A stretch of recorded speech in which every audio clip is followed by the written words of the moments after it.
Welcome back. If you've just joined us, you're watching the news at 10 on Channels Television, coming to you live from Lagos. A reminder of our major stories. Federal government announces closure of Nnamdi Azikiwe International Airport in Abuja from Wednesday.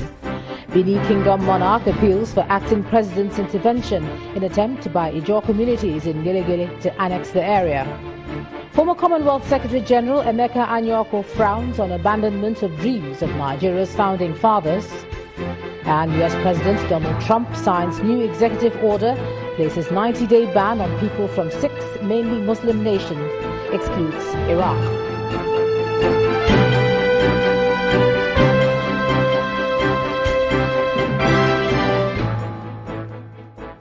Just a quick reminder now that for more on our top stories and others, please visit our website, channelstv.com and youtube.com/channelsweb.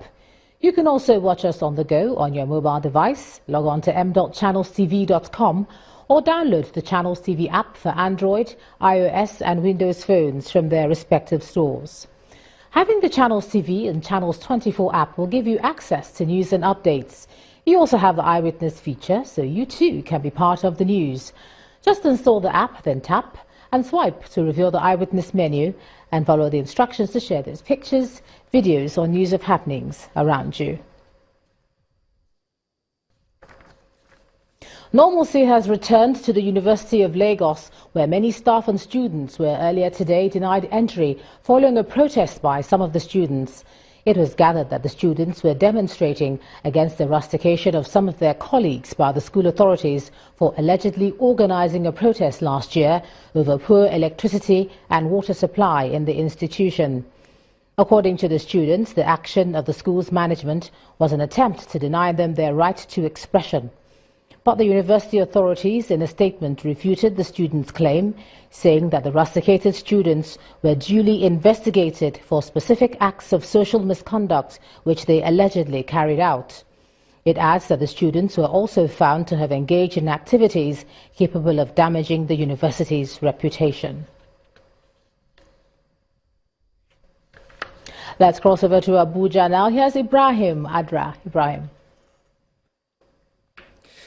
Many thanks to you, Ijoma. A former governor of Adamawa State, Bala James Ngilari, has been convicted and sentenced to 5 years in prison by a high court sitting in Yola, the Adamawa State capital, over corruption charges. The presiding judge, Justice Nathan Musa, found the former governor guilty of 4 charges and discharged him on one which bordered on conspiracy.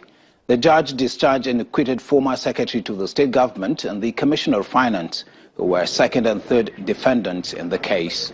The judge said the law stipulated that the convict shall not be given an option of fine. The former governor was charged on September 21st, 2016. This is the first time in the entire jurisprudence of Nigeria that a former governor is being convicted for corruption-related offenses. So it's a historical day from that point of view. We thank the court for its considered judgment, and we note the admonishment given by the judge that this is a lesson to other governors not to run the affairs of government as if it's their personal estate. And for me, that admonition is the greatest victory. The Commissioner for Finance did not participate in the award of that contract. He did not also participate in the payment for the contract. You understand? He didn't take part in the award, he did not take part in the payment. So there was nothing that he did that amounted to non-compliance with the procurement law. You understand? You must do something first. It doesn't matter that he was commissioner. Nothing passed through his table in the award and payment for that contract. And still on judicial matters, the trial of the former governor of Abia State, Dr. Orji Kalu, and 2 others on allegations of fraud was told today at the Federal High Court sitting in Lagos amid a heavy downpour. The failure of the prosecution to serve the statement of one of its witnesses on the defense team halted the proceedings before Justice Mohammed Idris. The witness, Onova Ovenevo, was about to begin his testimony when the lawyer to the second and third defendants, Chief Solo Akuma SAN, drew the court's attention to the fact that his statement was not part of the proof of evidence given to him by the prosecution. Lawyers to both Governor Orji Kalu and the EFCC had their own submissions about the decision. A witness whose evidence we do not know, whose statement we have not seen, but who is nonetheless listed as witness number 12, cannot give evidence, because we ought to know under the doctrine of fair hearing what evidence is going to give. The court has therefore listened to all the senior advocates, and it has adjourned the matter to tomorrow at 10 a.m. to enable him deliver a ruling on our objection. This is not the first time that we have witnesses that are being called by an order of court. It's on subpoena, it's on witness summons, and they are saying that the witness summons must do a written statement before he can testify. This is the first time that we heard that. So, and we spent 2 hours arguing as to whether that witness should give evidence or not. These are not things that are envisaged under the law. So, a witness that is supine is a witness of the court and not the witness of the party. So, and the requirement to serve written statement it doesn't call me, but you hear them arguing and making money out of it. But it's an abnormal situation. After several Nigerians with valid visas were denied entry into the United States, Nigeria has cautioned its citizens against urgent travel to the U.S. Now, this is coming from the Special Advisor to the President on Diaspora and Foreign Affairs, Mrs. Abike Dabiri-Rewa. In her statement, the office says it has received a few cases of Nigerians with valid multiple entry U.S. visas being denied entry and sent back to the country. She adds that in the reported cases, the persons affected were sent back immediately on the next available flight and their visas were cancelled. She explains that those without any compelling or essential reasons to visit the U.S. should consider rescheduling their trip until there is clarity on the new immigration policy. Our respect and protection of the rights of citizens is the cornerstone of effective community policing. This is according to the Director, United States International Narcotics and Law Enforcement Affairs in Nigeria, Ms. Rosalind Weiss, who was speaking at an advanced human rights training for Nigerian police officers in Abuja. Meanwhile, the British High Commission has also trained police officers in the Northeast on how to police in a vulnerable environment without infringing on the rights of citizens. Our correspondent Amaka Okafo has a report.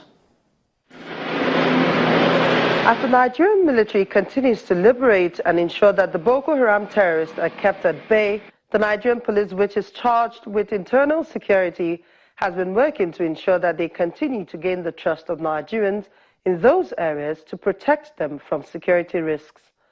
One of such moves is a collaboration between the Nigerian police and the United States Embassy in Nigeria to sharpen the skills of officers and men of the Nigerian police on the protection and respect for human rights. Protecting citizen civil rights is one of the cornerstones of effective community policing. By practicing the human rights-based policing skills you learned this week, you can demonstrate to the community that the police can be trusted and will protect them from security threats that they face every day.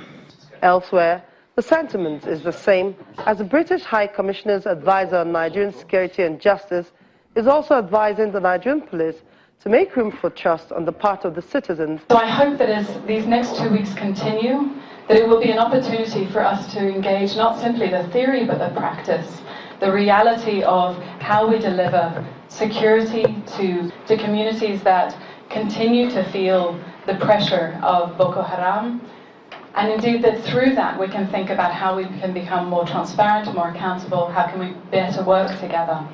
On his part, the Inspector General of Police describes the trainings as apt, given the sensitive and vulnerable nature of police operations in the Northeast. This is the trainers course. After this course, we are now deploying these officers to the Northeast to sort of, pass this course to our colleagues who are DPOs, who are area commanders in the field there in Yobe, Borno, and Adamawa State. It remains to be seen if the lessons learned at this training will be utilized by the Nigerian police when the chips are down. Amaka Okafo, Channels Television News. You're watching the news at 10. Let's get back to Ijoma in Lagos for more reports. All right, thanks a lot, Ibrahim. Now let's take a look at some party politics. And the Southwest leadership of the People's Democratic Party has passed a vote of confidence on the Senator Ahmed Makarfi Caretaker Committee with the promise to support the committee as it seeks to restore the fortunes of the party. This is one of the resolutions at the end of the Southwest PDP meeting held at the Ekiti State Government House in Ado-Ekiti, the state capital. The leaders hereby resolve as follows.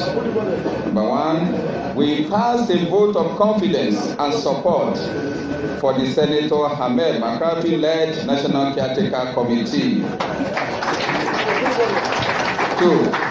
the leadership appreciates the doggedness of members of the PDP in the Southwest in the face of harassment and intimidation, and we implore them not to lose hope as there is light at the end of the tunnel.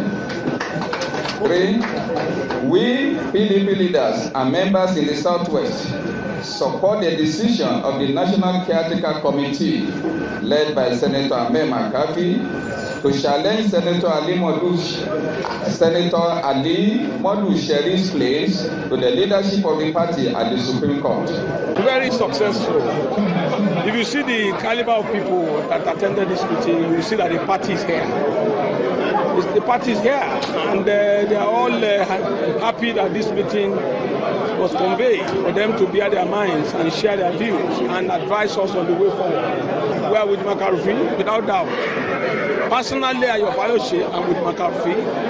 I made that very clear. I'm not a pretender of any sort. That's where I am. I don't like my position. It's good luck to you. That's where I am.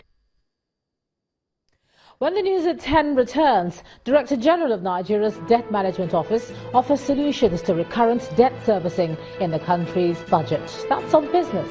Do stay with us.